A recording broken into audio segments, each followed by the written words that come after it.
na natutuwa ang Makabayan Bloc ng Kamara sa bagal ng pag-usad ng impeachment ni VP Sara. Tila paglabag na raw sa konstitusyon ng pagkakaantala ng kaso sa Senado. Yan ang agenda report ni Zandro Ochona.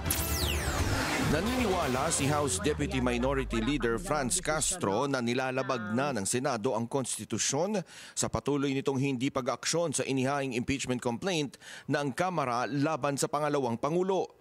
Ito ang tugon ni Castro matapos sabihin ni Senate President Chis Escudero na walang bilang ng lagda ang sasapat para madaliin niya ang impeachment trial. Dapat fourth read na nga yung fourth read nga yung sinasabi immediately. Kahit yung ating mga constitutionalists, yung mga law experts, dapat talaga hinarap na ng Senado itong impeachment. So tingin ko sila yung parang nagbabiolate ng Constitution itself. Sa kabila ng paglalatag ng impeachment trial calendar ni Escudero na nakatakdang simulan sa June 2, nababagalan ang kongresista dito.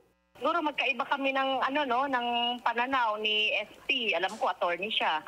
At ako ay pangkaraniwang teacher lang. Ang alam ko lang talaga ay yung dapat magkaroon na ng trial para magkaroon na ng accountability si Vice President.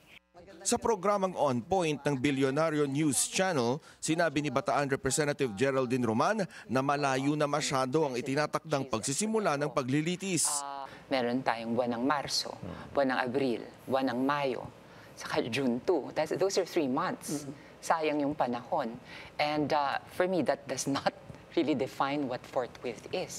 Tingin din niya may kinalaman sa papalapit na eleksyon kung bakit hindi pa rin nasisimulan ang impeachment trial, isang buwan matapos itong maitransmit sa Senado.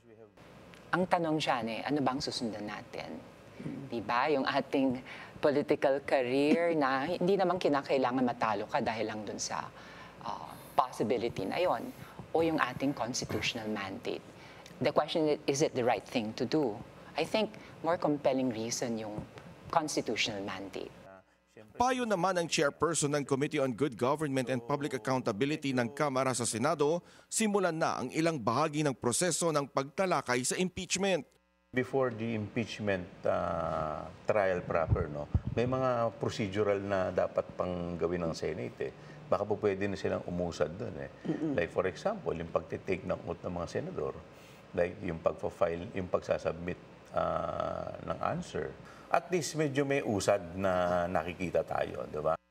Sa darating na weekend, magdedesisyon ang Makabayan Bloc kung ano ang kanilang magiging susunod na hakbang. At kung ano man ito, dedepende pa rin sa Senado kung masisimulan na ang impeachment trial. Para sa agenda, Zandro Ochona, Bilyonaryo News Channel.